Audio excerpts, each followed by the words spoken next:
Hola a todos, bienvenidos a Sin Libreto by Wellness Stories.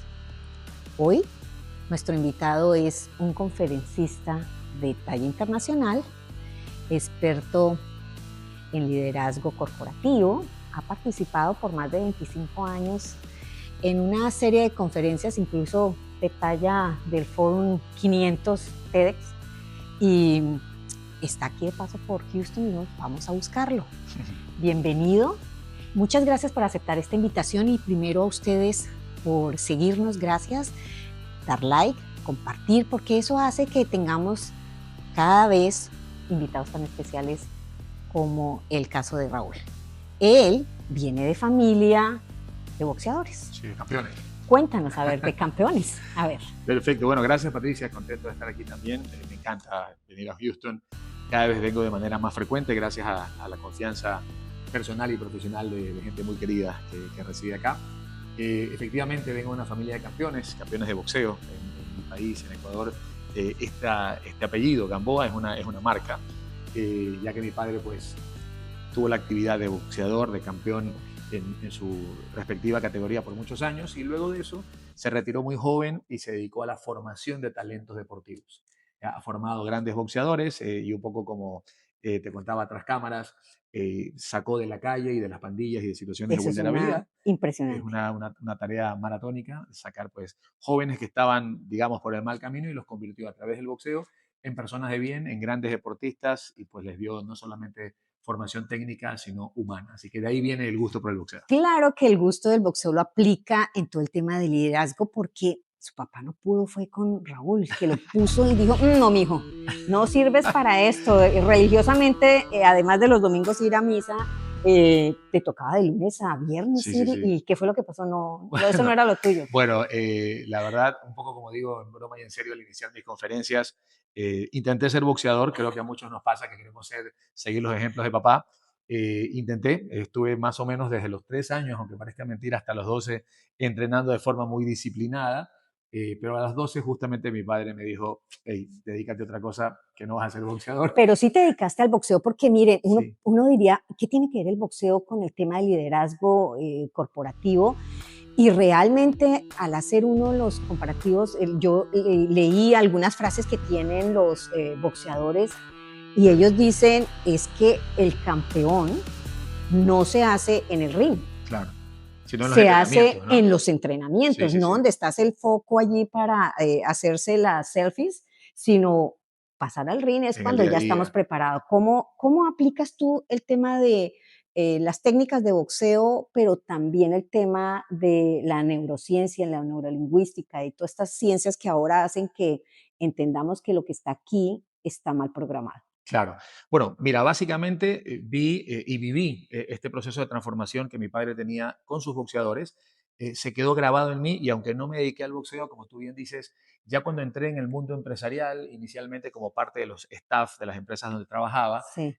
yo decía, hay muchas cosas que veo en estos chicos que tal vez les falta confianza, que les falta mayor seguridad, que les falta ganas de salir adelante, iba identificando algunos patrones que vi en esos chicos que mi padre les transformó la vida en el boxeo. Así que cuando tuve mi primera oportunidad de liderazgo en una línea aérea, comencé a aplicar de manera Sí. empírica al principio ciertas cosas que había visto, ¿no? Trabajar un poco en la autoestima de mi equipo, darles autoconfianza, darles herramientas para que cada día comiencen a desafiarse. Entonces por ahí se va dando esta vinculación de lo que aprendí en el mundo deportivo y por supuesto lo que basaba en las empresas, ¿no? Así que al inicio arrancó así, luego le fui dando forma, lo convertí en una metodología Sí. registrada y que me ha permitido pues ya no solamente entrenar a mi equipo, sino entrenar a muchas empresas en Ecuador y en Latinoamérica. Hasta el momento, esta metodología que tiene nombre propio se llama BTB, Sí.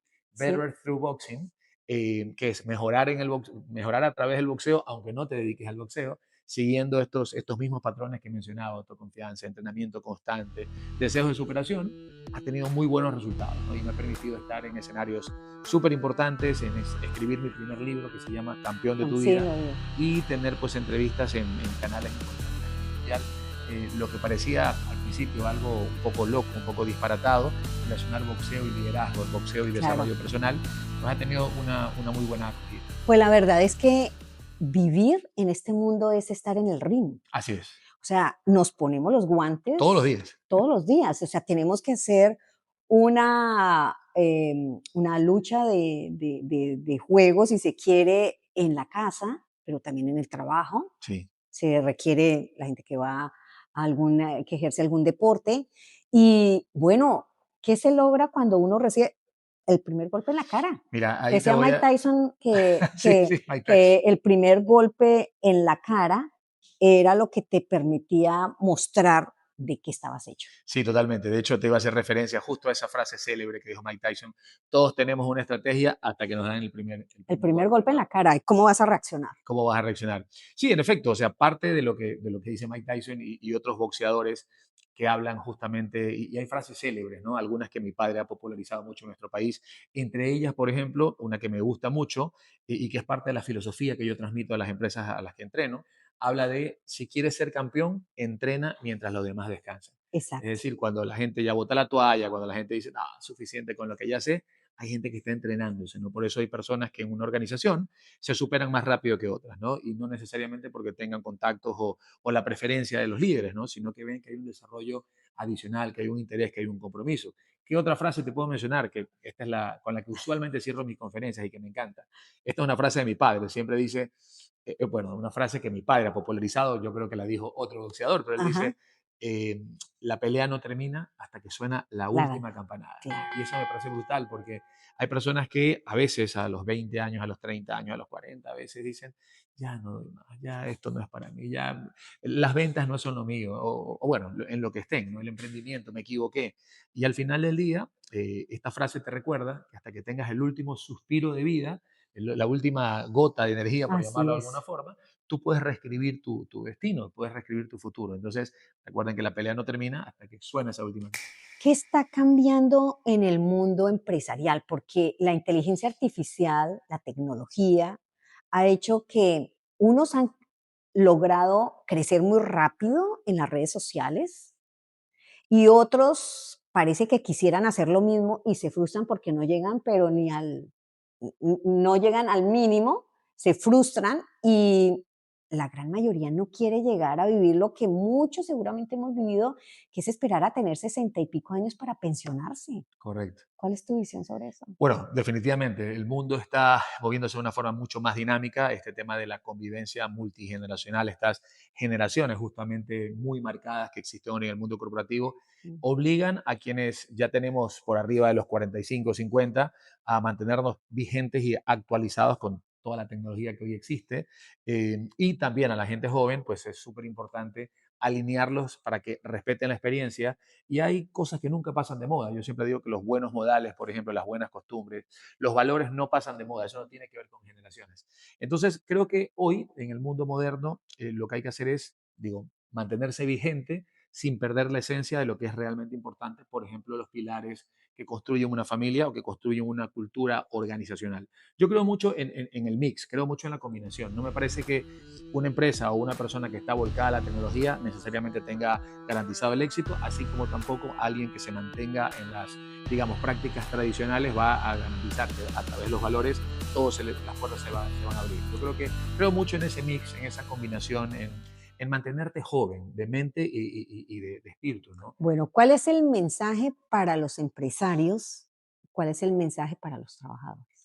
Para los líderes, y una de las cosas que siempre comparto, es mucho más fácil abrirle la mente a un líder, que ese líder se alinee con las cosas más relevantes que van ocurriendo en el día a día, porque para cambiar un equipo, primero tiene que cambiar la mentalidad del líder. Entonces, eh, recomendación, volvámonos mucho más flexibles, mucho más adaptables. No quiero decir más complacientes, porque a veces cuando asesoro a una empresa me dicen, hey, yo no voy a bajar mi manera de liderar, no voy a convertirme en un líder light. Yo Sí. creo que sí es fundamental ser más flexibles y comenzar a hablarle a cada generación como la generación entiende. A veces el líder se queda en, así hablo yo, así soy yo, los que quieran estar conmigo, adelante y los que Ujú. no, que se vayan. Y por otro lado, los equipos también, yo siempre invito a las personas que forman parte de los equipos a que intenten siempre superarse, que no esperen, algunos dicen, cuando sea gerente voy a dar el 100%, cuando Mm, tenga esta sí. posición, cuando viva en esa casa o cuando tenga este carro. No, a esas nuevas generaciones y a los equipos en general hay que dar el 110% o más en la etapa en la que estemos viviendo. No, no esperen a tener un cargo, no esperen a tener unos cuantos ceros más en su cuenta de banco. Yo creo que la gente tiene que esforzarse desde la etapa en la que está viviendo y darle valor al Sí. trabajo que tiene. No me importa si eres la persona que hace limpieza en tu oficina, si tú le das valor, si le das crédito, si tú mismo te valoras, pues sin duda eres una persona que tiene mayores posibilidades de crecer. Aquí en Estados Unidos uno se da cuenta que todo lo miden, todo es con números. Sí, sí, sí. Todo el mundo está con el ánimo de hacer dinero, de sumar, de que las estadísticas vayan subiendo, que como dicen muchos, que la caja registradora Suene. suene, y eso también lo dicen ya muchos hispanos. ¿Qué piensas tú de eso? ¿Qué hay que hacer? ¿Qué es que porque alguno dice: "Ay no, yo no necesito más motivadores en mi oficina, yo necesito es que produzcan"? Correcto. Sí, a ver, al final del día, en el mundo corporativo, y esto es una realidad, los resultados son los que mandan, ¿no? Pero también creo que es muy importante el cuidado de las emociones, el cuidado del clima laboral, el poder hacer una empresa donde la gente quiera estar y que haga las cosas porque quiere, no porque tiene.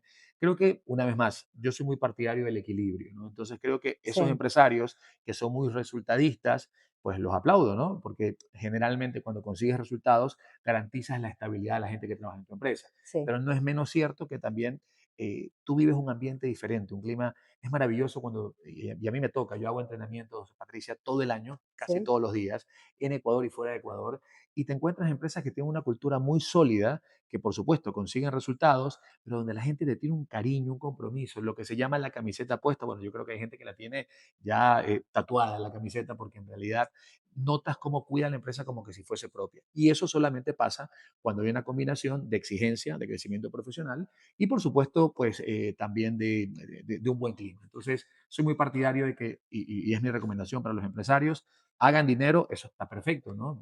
Hay que monetizar los talentos y el esfuerzo que hacen el día a día, pero no descuiden la parte más importante que es el talento humano. y las personas que son emprendedores, que trabajan solos, que son soy la que abre la puerta, soy la que hace la Soy la que contabilidad, soy facturo, la soy la que que vende, soy cobro. la ¿qué hacemos con ellos? Mira, para mí, para los emprendedores, tengo el gusto de ciertos momentos, en ciertos espacios, destinarle pues, conocimientos y experiencia a emprendedores. Yo creo que son una raza muy especial. Siéntanse orgullosos de ese camino que tomaron, pero en esa raza especial y en ese enfoque que ustedes tienen de ser sus propios jefes, hay una palabra y un concepto fundamental, ¿no? Que últimamente ha sido venido a menos porque digamos que lo han tergiversado. El Sí, tema de la resiliencia es ajá, fundamental. El aprender a poder gestionar tus emociones en esos momentos duros, que los emprendedores lo tienen muchísimo, ¿no? Yo, claro. yo vengo de Ecuador, la mayor parte del tiempo estoy en Ecuador, y en Ecuador, si no eres resiliente, no puedes vivir en ese país. Si no eres adaptable, no puedes vivir en Ecuador. Yo creo que esa es una de las ventajas, tal vez, de la situación en mi país, pero creo que a nivel de Latinoamérica, ¿no? Si no eres resiliente, no vas a poder recomponerte de una mala racha. A veces los empresarios tienen malas rachas, con mucha más razón los emprendedores. Alguien mañana o pasado habló mal de tu producto. Sabemos que tú me preguntabas sobre las redes sociales. La red social las diferentes redes sociales pueden hacerte crecer muy rápidamente como la espuma, pero también pueden destruirte, ¿no? Sí. Y yo creo que los emprendedores de manera principal tienen que enfocarse mucho en avanzar, en creer en lo que hacen y no tanto en lo que posiblemente puedan decirles, reclamarles. Ayer veía una historia cercana de alguien que decía, le he dedicado 20 años a esto y siento que los clientes no me valoran. Bueno, tenemos que empezar por valorar nosotros mismos. Exacto. Quienes somos emprendedores, el trabajo, lo que hacemos, creérnosla, que es una de las cosas en las que yo trabajo mucho, que la gente tenga esa mentalidad de desarrollo y que además pues aprenda a valorarse, ¿no? En lo personal y en lo profesional. Así que a esos emprendedores pues todos mis respetos, siempre hay mejor manera de hacer las cosas, pero mientras están en un proceso de aprendizaje, siéntanse orgullosos de ese camino que tomaron, ¿no? Y estando en ese ring de boxeo, Ajá. que todavía no ha terminado el combate, sí, efectivamente llegan los golpes de izquierda, de derecha, pero aquí tenemos una cosa adicional y es que la gran mayoría de la gente no tiene familia. O sea, la gente sale de sus países, deja su familia, deja sus costumbres, deja una gran cantidad, es como morir de alguna O manera volver a y nacer, venir ¿no? aquí a nacer, Sí. ¿sí? Em, ¿Cómo manejar ese liderazgo cuando venimos de un chip que nos pusieron un poco mal en nuestros países de ser a veces víctimas y de sentirnos que pobrecitos nosotros y de quejarnos y todos son los demás son los malos y yo no? ¿Cómo realmente tener unidad laboral? en una situación como esta que te exige eh, cifras, estadísticas, resultados, cuando estás deshecho por dentro? Mira, ahí yo te voy a decir cosas que para mí son claves, ¿no? En este contexto que me mencionas y que es una realidad, ¿no? Una cosa es emprender en tu país, donde siempre vas a tener una mano amiga, siempre vas a Claro, tener un plato de comida, pero, por ejemplo, para quienes vienen perdón, a Houston o a cualquier otro país fuera del suyo, sí, se van a enfrentar situaciones muy, muy complicadas entre discriminación, poca credibilidad, eh, que te quieran pagar lo que se les ocurra por el hecho de que pues, tienes alguna desventaja.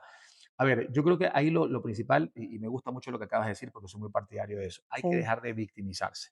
Y eso empieza por lo que se llama empoderamiento verbal. Las cosas que nos decimos, ¿sí? Y las claro. cosas que expresamos, que verbalizamos, ¿no? Ahí yo trabajo mucho en los entrenamientos con algo que siempre le digo a la gente, ¿no? La mente no tiene sentido del humor. Las cosas que le digamos se van a convertir en nuestra realidad. Si tú dices, es que yo soy muy malo para los números, difícilmente vas a poder mejorar tu condición de hacer cálculos. Si tú dices, yo soy muy bruto, perdón la expresión, pero Sí, soy no, muy bruto sí, para el inglés y te lo totalmente. repites, se convierte en tu realidad. Entonces, si queremos salir de ese estado de frustración, de ese estado donde pues a lo mejor nos sentimos derrotados y perdedores, para mí lo principal es lo que nos decimos y lo que expresamos, porque también si te das cuenta, a veces se encuentran dos latinos y se preguntan, oye, ¿cómo te va? ¿Cómo andas? Ay, hermano, Como en sobreviviendo. nuestros países, Sí, así no, es. exacto, ¿no? Porque traemos esas costumbres, Es un chip. ese sentimiento derrotista, de conformista, y creo que lo primero, no es lo único, pero lo primero es verbalizar cosas positivas y también decirnos cosas muy buenas a nosotros, porque recuerden que la mente no tiene sentido del humor. El resto, para mí, es actitud. Yo creo que existen tres tipos de actitudes. La 0.8, yo les he puesto una cuantificación. Claro, La 0.8 del que dice, bueno, lo que tenga que pasar, que pase. ¿No? Ya Dios proveerá en algún momento. Esa para mí es la 0.8. Luego tienes la actitud 1.0, que esa es como la actitud promedio, sí, donde pues te dedicas a cumplir. Me contrataron para esto y esto es lo que hago, no me sí, pidan nada más. ¿Puedes contestar el teléfono? No, a mí me contrataron para pasar estos papeles. Y luego tienes la actitud 1.2, que en países del primer mundo, perdón que lo diga de esta forma, no lo digo en sentido sí, despectivo, sino como un sentido aspiracional, en países del primer mundo, una actitud 0.8 descartada. No duras 24 horas en ese trabajo. claro, La 1.0 te puede mantener, pero no vas a crecer y no vas a sí, alcanzar lo que viniste a claro proponerte. que sí. La actitud 1.2 tiene que ver con personas ganadoras, con personas con una mentalidad de crecimiento, que siempre quieren aprender, que Sí, llegan a casa cansados como todo el mundo, pero que abren una laptop y se ponen a estudiar, que hacen maestrías, que siguen nutriendo esa información, que se desafían y que han perdido, en el buen sentido, han perdido la vergüenza. Tocan las puertas que tienen que tocar, si se caen se vuelven a levantar y no les da temor ni vergüenza pues andar en búsqueda de mejores días, ¿no? Entonces, para mí, para dejarte dos recomendaciones y dejarle a tus seguidores dos recomendaciones muy puntuales. sí. Una, insisto, tiene mucho que ver con nuestra mentalidad, con la forma en la que enfrentamos las cosas, y la otra es este tema actitudinal. Sin olvidarnos del tema del empoderamiento lingüístico, que es fundamental. Las cosas que expresamos, insisto, se convierten en nuestra realidad. Bueno, y aquí estamos terminando este video podcast que aquí también en el libro de Tu Me historia encanta, merece ser me contada. encanta. Raúl, aquí vas a estar próximamente en nuestra edición que sale en septiembre, en el Fantástico. aniversario de Burlas Stories Cuenta Magazine. con eso. Y a ustedes les queremos agradecer porque aquí aprendemos muchas cosas, Raúl, de personas que buscan motivar a nuestros emprendedores y empresarios, que es lo que hace Burlas Stories Magazine. Y queremos que ustedes se animen, compartan y próximamente una historia así de interesante como la de Raúl, próximamente esté sentado aquí en esta silla contándonos un poco más de cómo mejorar, cómo ser mejor emprendedor y cómo ser un mejor empresario. Muchísimas gracias a ti por tu tiempo y por compartir tantas experiencias. Muchas gracias. Y a todos los invito a que se conviertan en los campeones de sus propias vidas, que es el nombre de mi libro, que lo pueden encontrar en Amazon. Sean campeones de sus propias vidas. Nadie va a hacer nada por ustedes si ustedes no comienzan a hacerlo por ustedes mismos. Nos sonó la campana ya, se ¡Ting, ting! acabó este ring. Gracias, Patricia. Un A ti, gusto. gracias.